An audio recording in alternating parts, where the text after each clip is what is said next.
چاہے وہ اللہ کا ہے تو آپ صلی اللہ علیہ وسلم کس کے ہیں؟ وہ بھی تو اللہ کے ہی رسول ہیں نا. اور دیکھیں عرش بھی مخلوق، جو آپ صلی اللہ علیہ وسلم ہے وہ بھی مخلوق، جو زمین ہے وہ بھی مخلوق. تو مخلوق میں اب سب سے افضل ہے وہ کون ہے؟ آپ صلی اللہ علیہ وسلم ہے نا. مخلوق میں سب سے افضل آپ صلی اللہ علیہ وسلم ہے. اور جو انسان آپ صلی اللہ علیہ وسلم کی صحبت میں رہ گیا وہ صحابی بن گیا، اور وہ کتنا ان کا درجہ بلند ہو گیا. تو اسی طرح ہی المحنت کے اندر یہ عبارت لکھی ہوئی ہے کہ جو قبر کی جو مٹی ہے وہ آپ صلی اللہ علیہ وسلم کے ساتھ مس کر رہی ہے، یعنی کہ جو ٹکرا رہی ہے تو وہ عرش سے افضل ہے. اب انجینئر صاحب نے ایک بار یہ بھی بحث شروع کر دی کہ نیچے مسلح ہے، چادر ہے، وہ آپ صلی اللہ علیہ وسلم کے ساتھ ٹچ نہیں ہو رہی. تو ادھر تو پھر بات ہی ختم ہو جاتی ہے نا کہ المحنت میں یہ لکھا ہوا ہے کہ جو مٹی مس کر رہی ہے، ٹکرا رہی ہے، وہ عرش سے افضل ہے.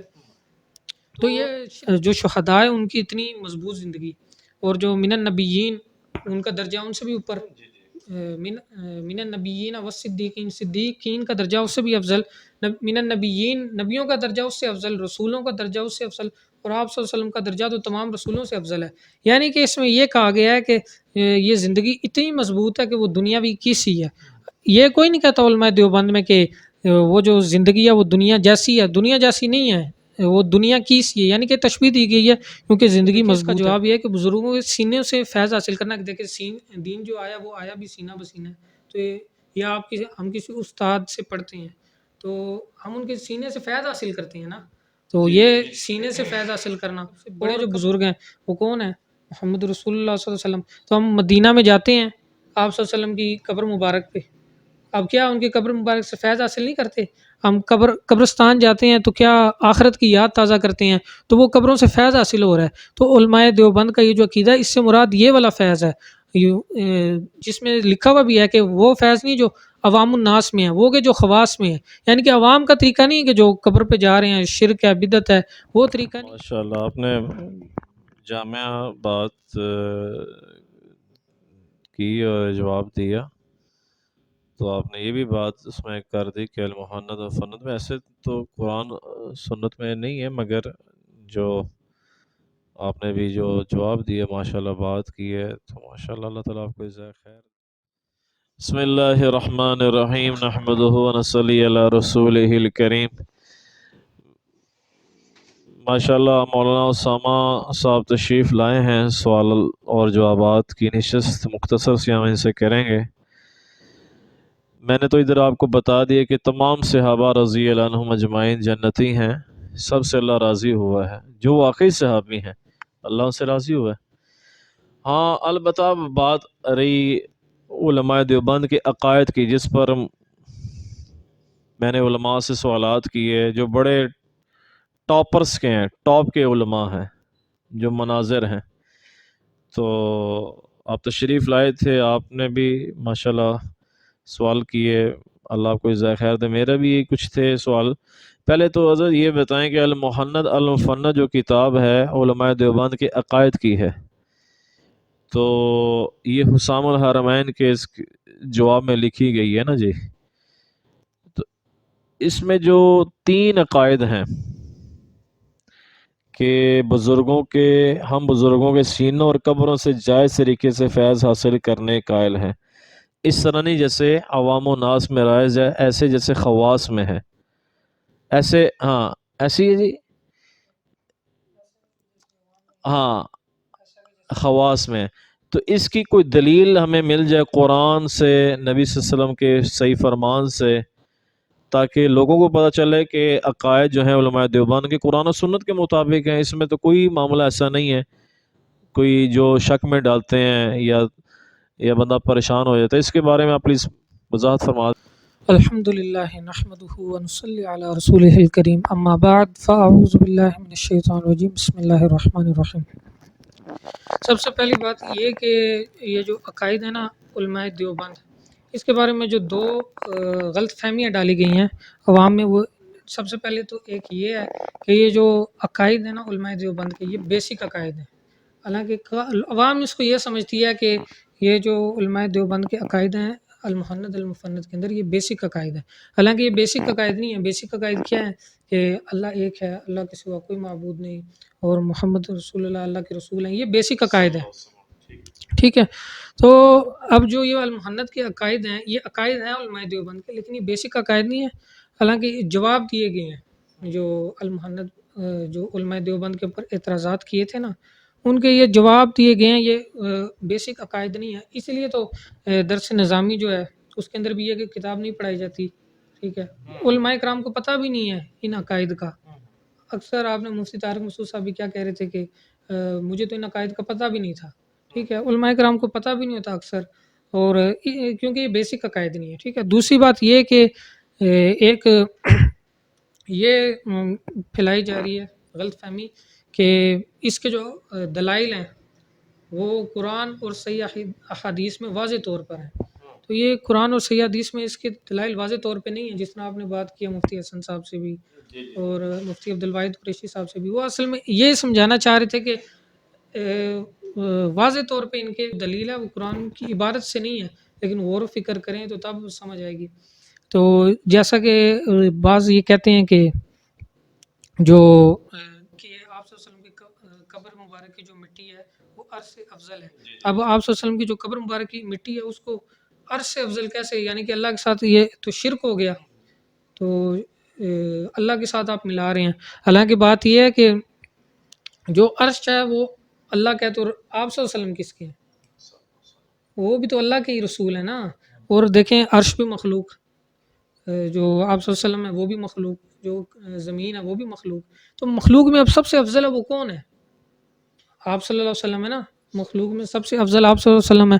اور جو انسان آپ صلی اللہ علیہ وسلم کی صحبت میں رہ گیا وہ صحابی بن گیا، اور وہ کتنا ان کا درجہ بلند ہو گیا. تو اسی طرح ہی المحنت کے اندر یہ عبارت لکھی ہوئی ہے کہ جو قبر کی جو مٹی ہے وہ آپ صلی اللہ علیہ وسلم کے ساتھ مس کر رہی ہے، یعنی کہ جو ٹکرا رہی ہے تو وہ عرش سے افضل ہے. اب انجینئر صاحب نے ایک بار یہ بھی بحث شروع کر دی کہ نیچے مسلح ہے، چادر ہے، وہ آپ صلی اللہ علیہ وسلم کے ساتھ ٹچ نہیں ہو رہی.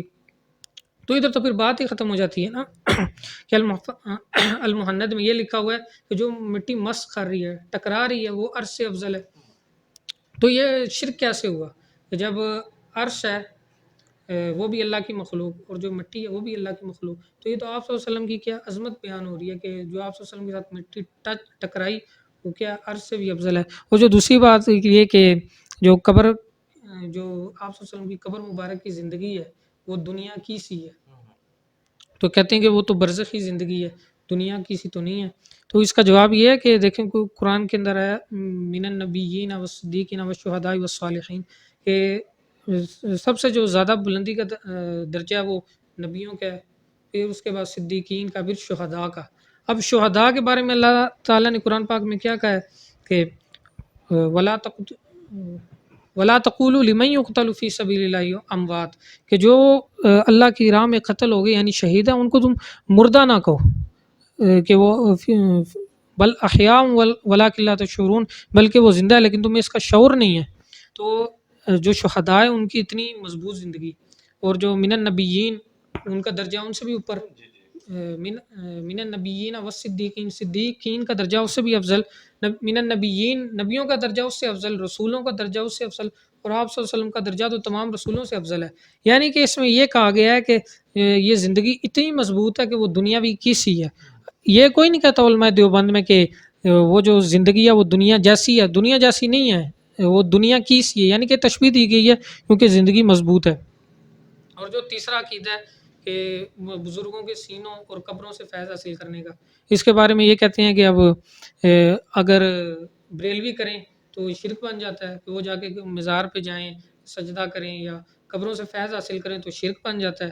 اور اگر ہم کریں تو علماء دیوبند کا خود ہی عقیدہ ہے کہ قبروں اور بزرگوں کے سینوں سے فیض حاصل کرنا. تو اب دیکھیں اس کا جواب یہ ہے کہ بزرگوں کے سینے سے فیض حاصل کرنا، کہ دیکھیں دین جو آیا وہ آیا بھی سینہ بسینہ ہے. تو یہ ہم کسی استاد سے پڑھتے ہیں تو ہم ان کے سینے سے فیض حاصل کرتے ہیں نا. تو یہ سینے سے فیض حاصل کرنا اور قبروں سے فیض حاصل کرنا یہ کہ دیکھیں بزرگوں میں ہمارے سب سے بڑے جو بزرگ ہیں وہ کون ہیں؟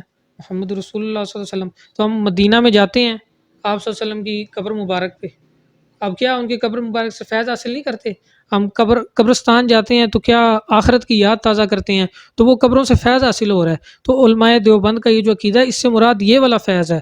جس میں لکھا ہوا بھی ہے کہ وہ فیض نہیں جو عوام الناس میں ہے، وہ کہ جو خواص میں ہے، یعنی کہ عوام کا طریقہ نہیں کہ جو قبر پہ جا رہے ہیں، شرک ہے، بدعت ہے، وہ طریقہ نہیں ہے۔ تو اس سے مراد یہ طریقہ ہے کہ جو میں نے آپ کو بتایا، اور جو یہ کہے کہ اس سے مراد وہ طریقہ ہے کہ قبر پہ جا کے سجدہ کرو اور ان سے مانگو، تو یہ بالکل شرک ہے اور بدعت ہے، اور علماء دیوبند کا یہ عقائد بھی نہیں ہے۔ تو اب دیکھیں علماء دیوبند کے کیا عقائد ہیں، یہ آپ علماء دیوبند سے پوچھیں گے نا، خود تو نہیں نا فیصلہ کریں گے کہ نہیں علماء دیوبند کا یہ عقیدہ ہے، اس سے مراد ان کا یہ ہے اور اس سے مراد یہ ہے۔ کہ اب انجینئر صاحب بھی کہتے ہیں کہ علماء دیوبند کہہ رہے ہیں کہ جو قبر میں آپ صلی اللہ علیہ وسلم یہ جو دنیا کی سی زندگی ہے، تو اس سے مراد وہ سمجھتے ہیں کہ دنیا کی سی ہے، دنیا کی سی نہیں سمجھتے، ہم تشبیہ دے رہے ہیں، یا وہ یہ کہتے ہیں قبروں سے فیض حاصل کرنا، تو اس کا مراد یہ ہے۔ تو آپ علماء دیوبند سے پوچھیں کہ اس کا کیا مراد ہے۔ تو یہ جو ہے وہ المحنت المفند کے عقیدوں کے جواب ہیں، ہاں، لیکن واضح طور پہ نہیں ہے، لیکن اگر آپ اس میں غور و فکر کریں گے تو یہ عقیدے شرک اور قرآن و حدیث کے خلاف نہیں ملیں گے آپ کو، یہ قرآن و حدیث میں سے ہی ملیں گے، لیکن عبارت النص کے ساتھ یہ نہیں چلائے گا کہ واقعی قرآن پاک میں یہ لکھا ہوا ہو کہ آپ صلی اللہ علیہ وسلم کی جو قبر میں ساتھ ٹکرانے والی مٹی ہے وہ عرش سے افضل ہے، یہ بالکل عبارت نہیں لکھی ہوئی ہوگی، لیکن آپ کو اس میں سوچنا پڑے گا۔ ماشاءاللہ آپ نے جامع بات کی اور جواب دیا، تو آپ نے یہ بھی بات اس میں کر دی کہ المحنت و فند میں ایسے تو قرآن سنت میں نہیں ہے، مگر جو آپ نے بھی جو جواب دیا ماشاءاللہ بات کی ہے، تو ماشاءاللہ اللہ تعالیٰ آپ کو جزائے خیر دے، اللہ تعالیٰ آپ کو جزائے خیر دے۔ آپ آئے مولانا اسامہ صاحب، اور میں آپ سے پھر گزارش کروں گا کہ آپ ہر فرائیڈے کو ہمارے پاس آئیں اور ہمارے اس درس قرآن میں تشریف لائیں، اور قرآن و سنت کا یہ درس ہے، بات وہی کرنی ہے ہم نے جو تبلیغ والے کرتے ہیں، جوڑنے کی۔